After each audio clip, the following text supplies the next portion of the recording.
to get this kicked off here so we can get outside and enjoy the beautiful weather and help the community and the environment. On behalf of Mayor Derek Armstead, Council President Michelle Yamakaitis, and our 7th Ward Councilman Ralph Strano, I'd like to welcome you all here this morning.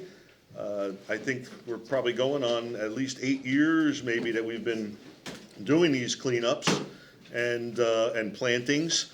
And I just want to give you a little history, a little housekeeping about this event. I'd like to welcome Phillips 66, Infineum, Conserve Wildlife New Jersey, and also Groundwork Elizabeth is here.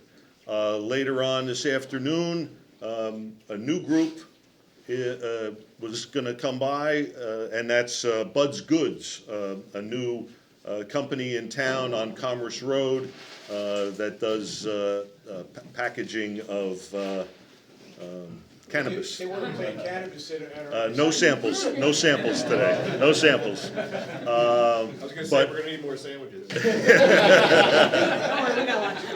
But they were interested in coming out and helping as well, and we don't want to turn anybody away. And in the past, I know Sunoco or Energy Transfer had some representatives. I don't. Nancy said she'd be here, I think. Yeah, Nancy's going to come a little later, Nancy Sadlon, but maybe they've had some issues.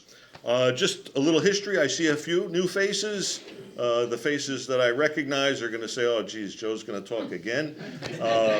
But with Superstorm Sandy, the area that we'll be working in today was under 6-8 feet of water for a day or so, I guess.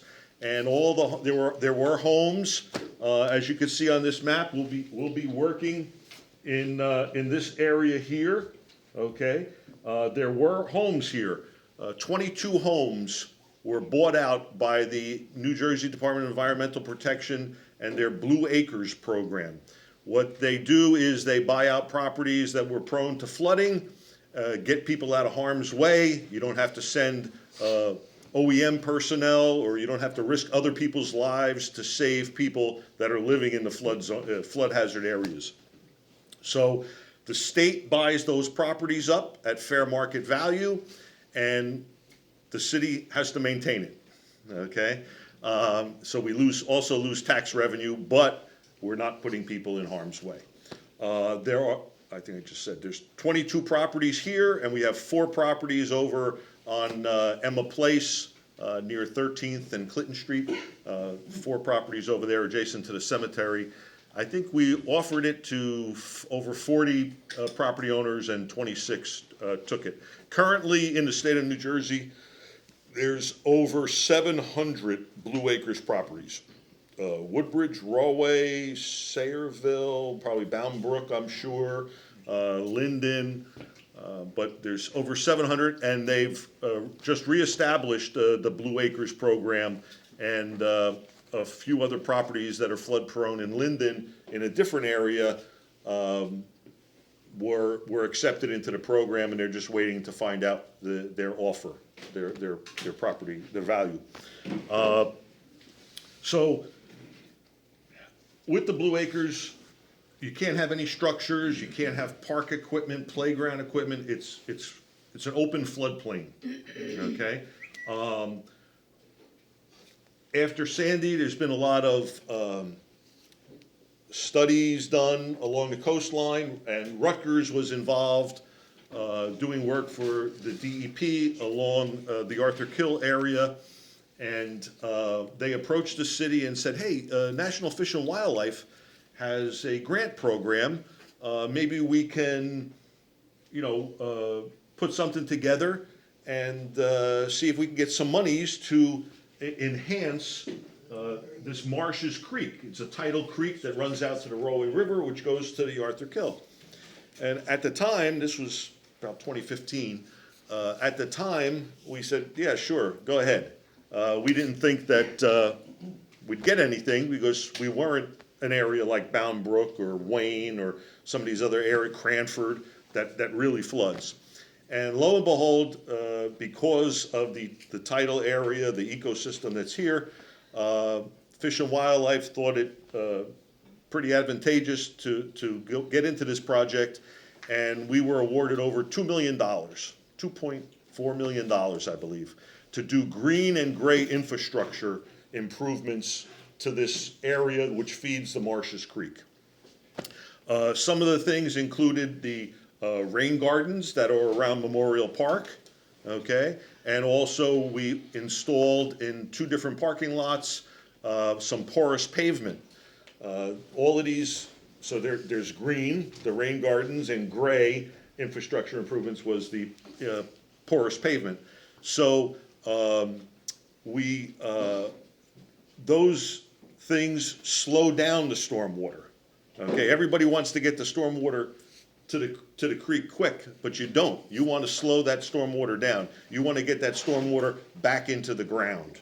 Okay, so all of these things slow that water, so this way the creek doesn't flood, so the waters don't rise quickly. Okay, so when we got this grant program, there were some monies left over, and we decided to petition the Department of Environmental Protection to see if we can do plantings on the Blue Acres properties. And this area was the first to be approved by the DEP for plantings. Now, we put over probably 2,000 plants in these different areas. And this area here was a wetlands restoration, and this was the rest of them are upland restoration. Okay, so back in the late 50s when these homes were built, this was probably just marshland. But you didn't have flood zones, you didn't have all the regulations that you have today. Okay, so somebody filled in the marshland and they built homes. That was the wrong thing to do. Nobody knew any better back then.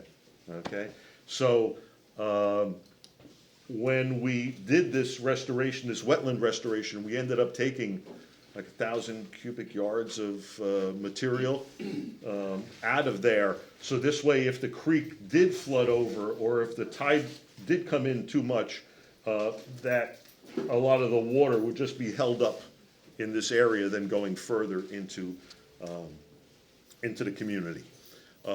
Since all of this, FEMA has reevaluated some of their flood maps, and in this coastal area, they've increased the flood elevations by 3 feet. So, and that affects construction of homes and things. You know, we're trying to make better efforts to keep people out of harm's way.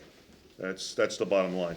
So today, we're going to be doing some plantings. We have 60, I don't know, maybe it's 66 plants. I think it's 60 though. Usually Nancy Sadlon was big on 66 plants for Phillips 66. But today we have 60 plants. We have 30 trees and 30 shrubs that we're going to plant in this area. It takes some time for these areas to really kick off and get growing and going. As you'll see here, it's sort of not experimental, but you plant stuff and you might get a rainy season, which is going to kill your plants, or you get a dry season that kills your plants. So you have to see what works, but it all has to be native to this area in accordance with DEP regulations. So I could talk a lot. We have different materials here, some maps. You could see the storm drainage areas in Linden. The water goes to different creeks, out to different to streams and brooks, and but at this time, well, first I'll bring up Lisa from Phillips 66. Thanks, Joe. So good morning, everyone. Just so everyone knows who I am, I think, but I'm Lisa Barra. I work for Phillips 66. Actually, this Sunday I'll have my 27th year anniversary. I know you're shocked because I look so young. And I'm glad they're giving me a round of applause on that, even though I know you're lying, because you can see the bags under my eyes, but that's okay. So Phillips 66 has been part of the Linden community for over 117 years. And we're very proud of that, and we take a lot of pride in our community, so we're very happy to be part of this event. And I'd like to thank our fellow companies, Infineum and Sunoco, for also being part of this great event for 8+ years. When I was standing up there and looking around, I think the word that comes to mind for me is collaboration. And I think that's what community kind of represents. You have people from different groups. We have the city of Linden here and their staff. We have Councilman Strano here and Mary Beth here. So I think that's the one thing that resonates with me about this event every time we do it is collaboration and the passion that everybody shows. And I know I'm greatly appreciative of that. I actually lived on Emma Place for a couple of years. I dealt with some of the flooding during Hurricane Irene living there. So I think it's great that we can help the community. Because, we may get more of those storms, and we want to make sure that their homes aren't being flooded and they're not losing everything. So this is really exciting for us. I want to thank my fellow colleagues for being here. They always step up and come and volunteer. So once again, thank you for the collaboration. Thank you for all your efforts today. They don't go unnoticed. They're appreciated not only by the company but also the community, and that's one of our most important things here is our community. So thank you. Okay, thank you. And also, breakfast is, and lunch is on behalf of Infineum and Phillips 66. At this time, I'd like to bring up Azariah from Infineum to say a few words. Sure. Good morning, everyone. Just want to thank everyone for their continued support over the years. I think we've been a part of it for the past, 4 or 5, probably more than that, Dina? I want to say 2019 maybe. Yes, we started. it's been earlier than that, so as well. So I want to thank you all for your continued support. It means a lot. The collaboration is definitely important to the community, and we're appreciative of your time coming out on this Friday to help us continue this effort in the community. So thank you. I'm going to hold off on you. Next, I'd like to bring up Liz Silverman from Conserve Wildlife, New Jersey. Hey, everybody. Yes, Liz Silverman, Conserve Wildlife Foundation of New Jersey. We're a statewide organization that works to preserve, rare and at-risk wildlife and educate the next generation of environmental stewards. But we've always been happy to do work in Linden. I think we've been part of this project from the start. We're so grateful to be able to partner with Phillips 66 and Infineum and the other companies. Particularly with this project, because of course we hope that eventually all these plantings will attract wildlife back to these sites. We also monitor eagles' nests in Linden and also support the Falcon Cam. I don't know how many of you are familiar with the Falcon Cam that's on top of the Union County Courthouse in Elizabeth. But it runs 24 hours a day. It has great camera coverage, and there's a lot of drama at that nest every year. There's like a new female sitting on the old female's eggs. There's 5 eggs, which is really outstanding. So I would encourage you to check that out. The only other thing I want to mention quick is we're running a contest for high school students to create a video about rare and or at-risk wildlife. There are wonderful cash prizes. So if you know anyone, you have to register by the 22nd. We'd love to see a strong showing, from Linden, and we're fortunate to have support from Phillips 66 for that contest. So that's it. If you have any questions, we're happy to be here. I have some staff and board present too, which is just fantastic. We always like to take part in this. Thanks. Is there anybody from Groundwork Elizabeth that would like to give us a little intro? Oh, here. Okay. Good morning, everyone. I'm from Groundwork Elizabeth. We've been working on this project for a couple of years now, if I'm not mistaken. But Groundwork Elizabeth has been around for a good decade, if not a little bit more than that.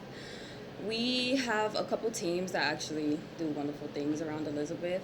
We actually have the green team that goes around to national parks and helps out with the maintenance crew. We also have the DEP Youth Inclusion that goes for 3 days and sees other jobs and stuff and see what they do.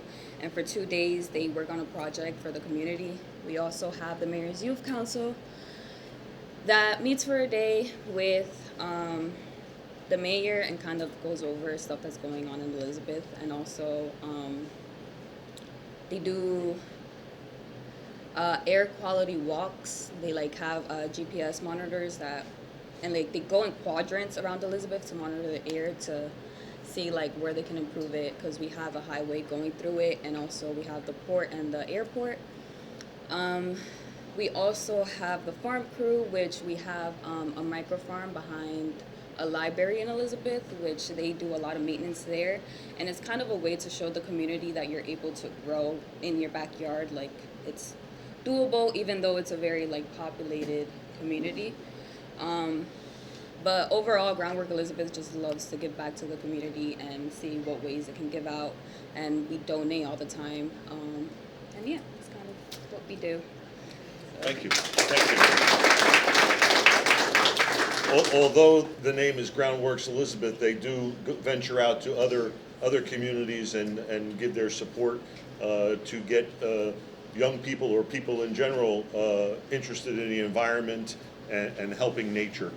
The last person that we're going to have talk is Ed Blaner. I forgot to mention Enviroscapes.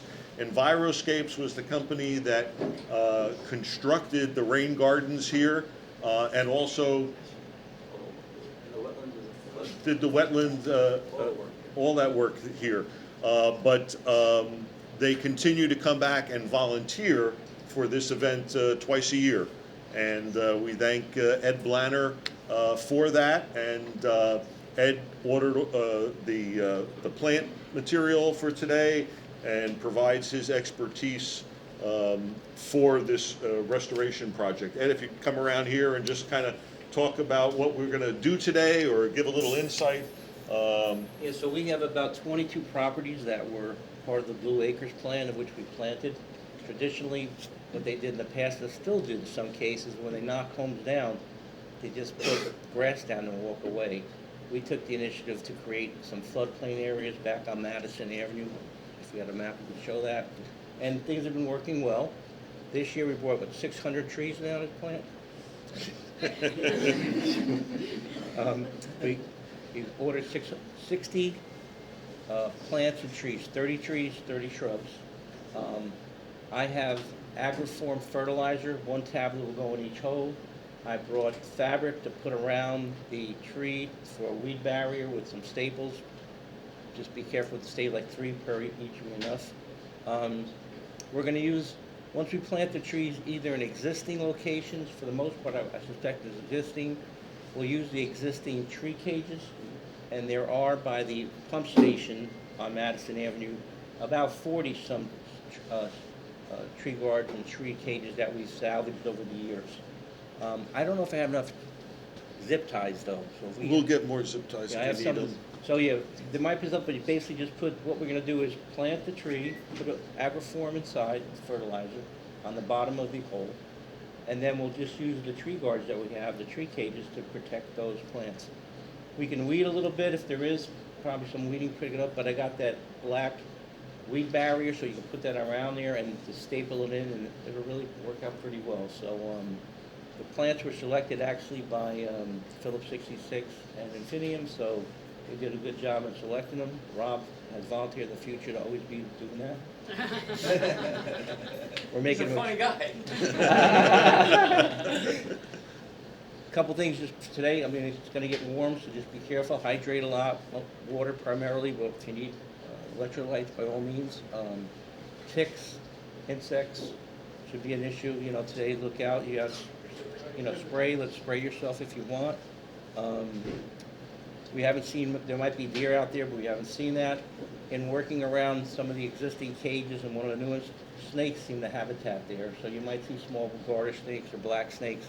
They're not harmful. If you see a rattlesnake or a copperhead, let's run away.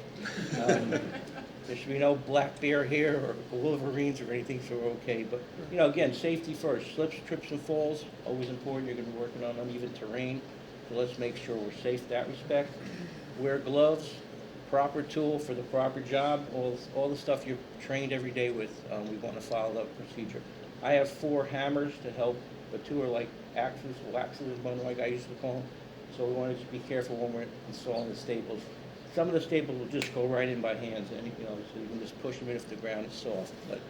It says staples, but it's pretty much just a big U-clamp that you could just push Yellow, down in. metal, the metal, 6-inch metal staples, we call them, that's what I describe them.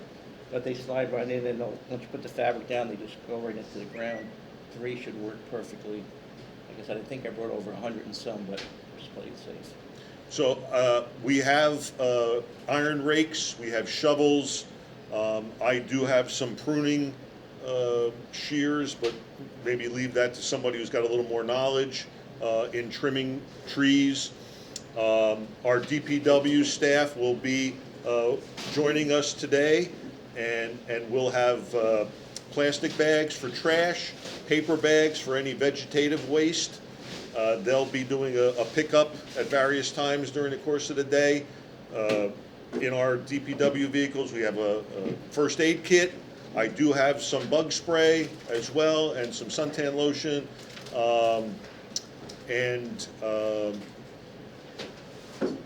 you know, I have additional hammers and things like that. So for those that aren't able or willing to dig holes and plant, what we could do is on the opposite side of the street, if we can patrol that and pick up any trash that you see, make sure the cages are secured, and we'll get zip ties and things like that. The reason the cages are there is there's a large deer presence here in this area, and in the fall the deer rub their antlers on the trees. So you'll notice some trees where we've taken the cages away might have some scarring rubs on them already.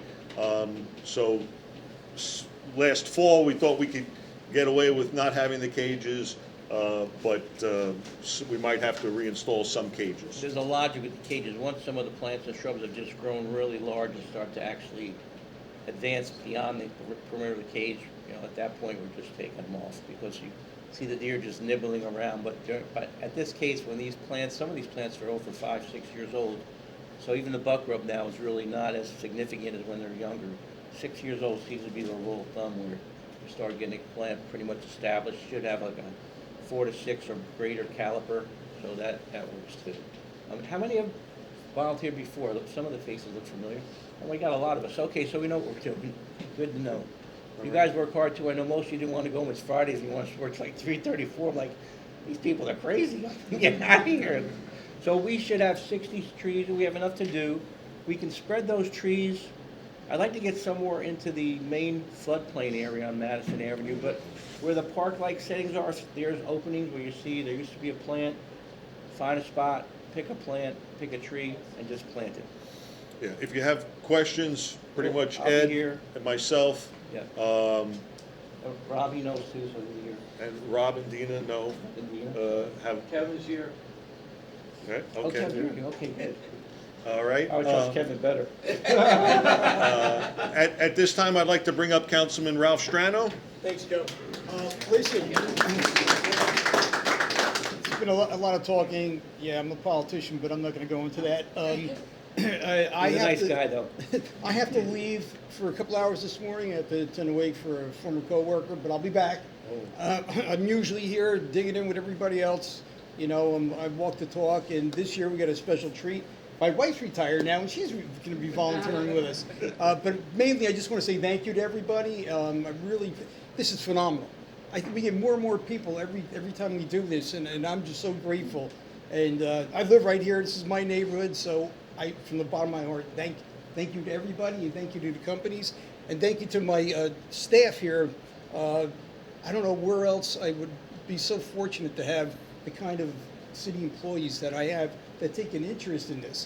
I don't know where else that happens, but thank you. And that's all I want to say this morning. I'll see you out there this afternoon. Thank you. Okay, so the property where we'll be working is right down the street here. It's roughly 2 blocks. It's not very far. We'll take a walk down there. I'll bring my truck with some equipment, and I'm sure DPW will meet us down there as well. We'll also have a cutting crew that'll have weed whacking equipment that they'll be using. So if you need an area done, you can let them know and they'll take care of it. The two guys that'll be with us from DPW have been doing this for a number of years now. Great guys. And if you have questions or if you see any snakes, get a hold of Conserve Wildlife personnel. Okay? Once again, thank you all for coming out, and let's have a safe day, and let's go get it.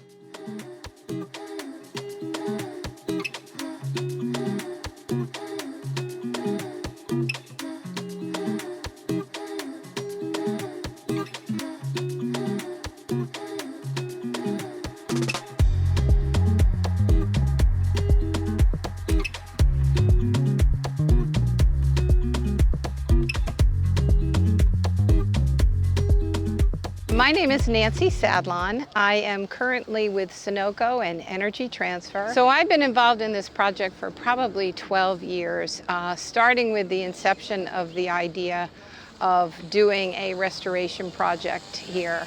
At the time, the company I worked for has philanthropic money that they like to put towards good environmental projects, and this one was perfect. It's not far from the Phillips 66 Bayway Refinery,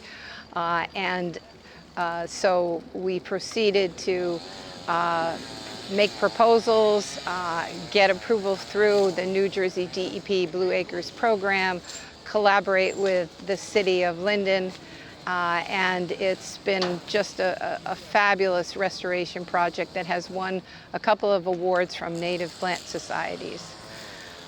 This entire property is been planted with native species native to this county only, which is a very important give back and restoration. And the project itself removed a lot of soil so that the original floodplain function could be returned. I don't think you see that when you go by. You just sort of see weeds, and I hope people can see past that and see the effort that's gone into this restoration project. It's not just good for wildlife, it's good for water recharge, and it's good for protecting the public from flooding.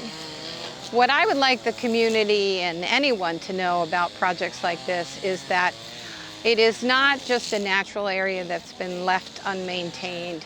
I know a lot of us as suburban dwellers are used to the nice manicured lawn, but there are natural places that really play an important role in our ecology and protecting us from flooding, and this is one of those.